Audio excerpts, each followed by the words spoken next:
Good afternoon from Kenya. 6:30 a.m. on, I believe, the 18th. Our first stop was the Kibera slums.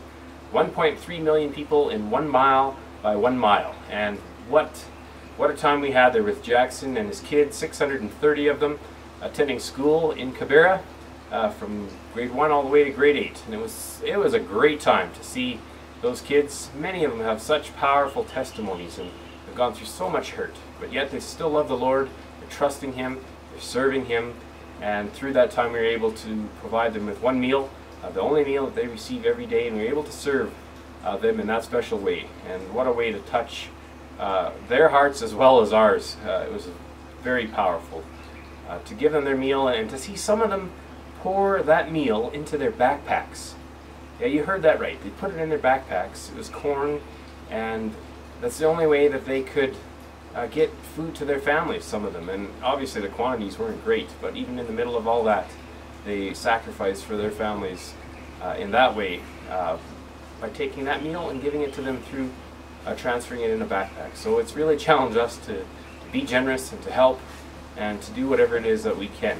And so today, here we sit in Kenya, having a great time and using this opportunity to reach out to you and let you know kind of what we're up to here in June. You know, about a month ago, beginning of June, we spoke in Grand Cache, and at that time we're getting ready to come to Kenya. And many weeks have passed, we were ready, we flew over here safely and started, as I said, in Kibera, and then went over to MCF. Obviously MCF is our focus, that's where we work, and it was so good to see Charles and to see Esther and Dixon and Grace and Mwani, and we met Janie, one of Charles's biological daughters from the US in North Carolina, and just had a great time.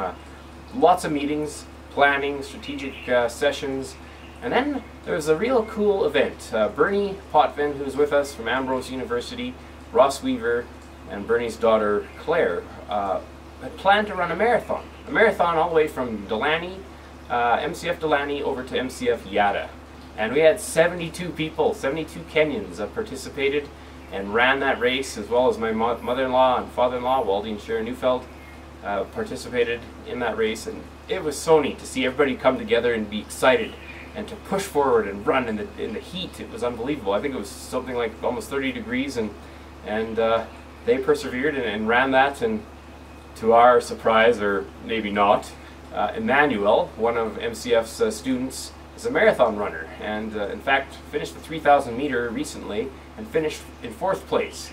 And wouldn't you know it, he was the one that finished first in this race and showed us that Kenyans, yes, Kenyans can run, and we had nothing to teach them as Canadians, and obviously I had nothing to teach them, as I would find that difficult to even run 31 or drive 31 kilometers, let alone run it.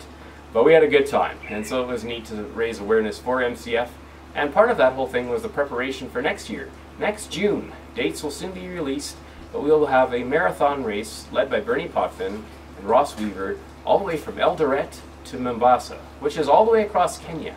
We're excited about this opportunity to raise awareness, and we're hoping that many of you will come with us from Canada over to Kenya and spread the word about the Molly Children's Family and let people know what God is doing and doing through this run, as well as all the other events that MCF is involved with each and every day.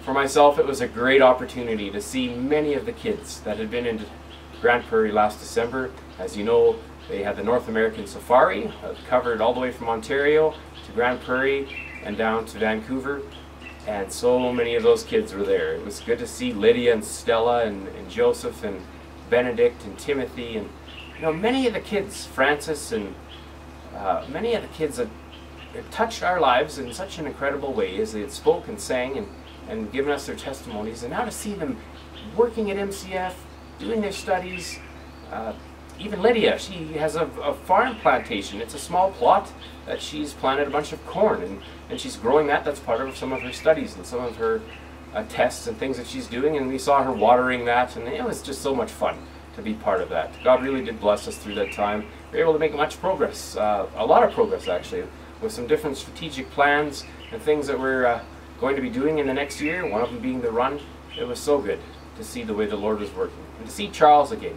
You know, 61 years old, he's just come back from Canada probably 3 weeks ago, and there he was, working hard, vibrant, full of life, challenging the kids to keep pressing on, to keep serving the Lord, and do that. And you know, if the Lord is for us, who can be against us? And a few days ago, I was reading in Isaiah 41, and it's God speaking to Israel and saying that He's going to look out for them, and He's going to protect them. And as God was speaking that to Israel, He's also speaking it to me, and He's speaking that to you. And I'd love to just read a few verses for you today, to challenge you, to say, you know what?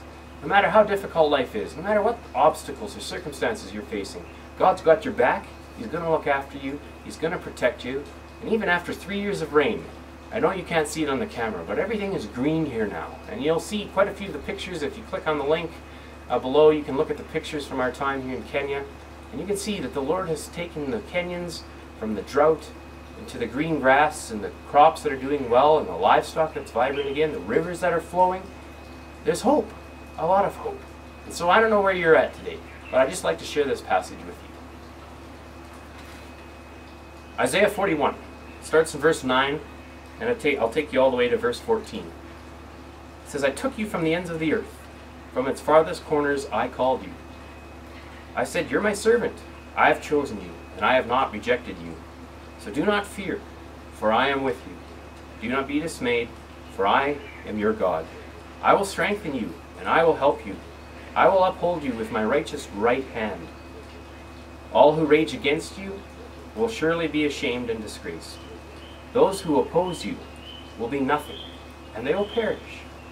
Though you search for your enemies, you will not find them. Those who wage war against you, they'll be nothing at all. For I am the Lord your God, who takes hold of your right hand and says to you, do not fear. I will help you.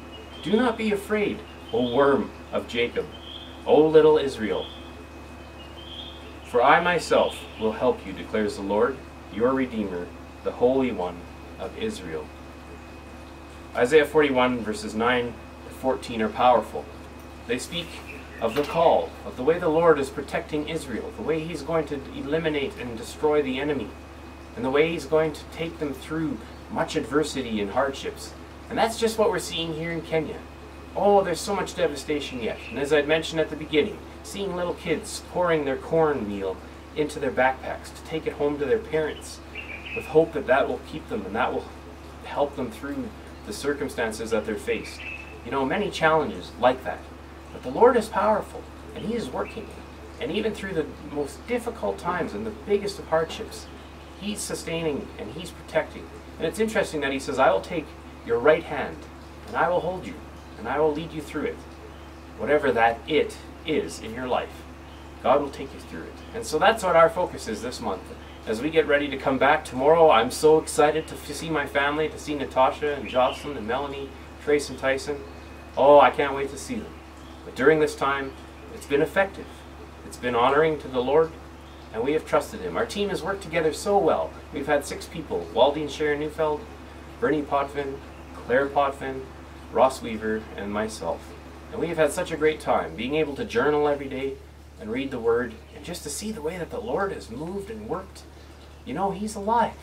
Even this last few weeks, I was told by Natasha that she had to take Trace to the dentist. And having this new job, we don't have a benefit plan. And so cost, you know, you're always watching them and trying to figure out what to do. And while she was at the dentist, the nurse said, you know, we're going to have to do an x-ray on Trace for his teeth. And it was obviously going to be more money. And she said, as she was talking with Natasha, she said, you know, I think maybe we could help you. We could cover half the cost of the x-ray. And so that was really exciting for me to hear from Natasha back in Canada that God was providing while I'm here in Kenya. He's looking after us at home. And it was during the time that the nurse was writing up the receipt. She said, you know what? I think we can do better than that. We're going to cover the x-ray for you. And so they didn't charge Natasha at all. They just charged her for the checkup. And I thought, as Natasha mentioned that to me over the phone, I thought, you know what, Lord? How often I don't trust you.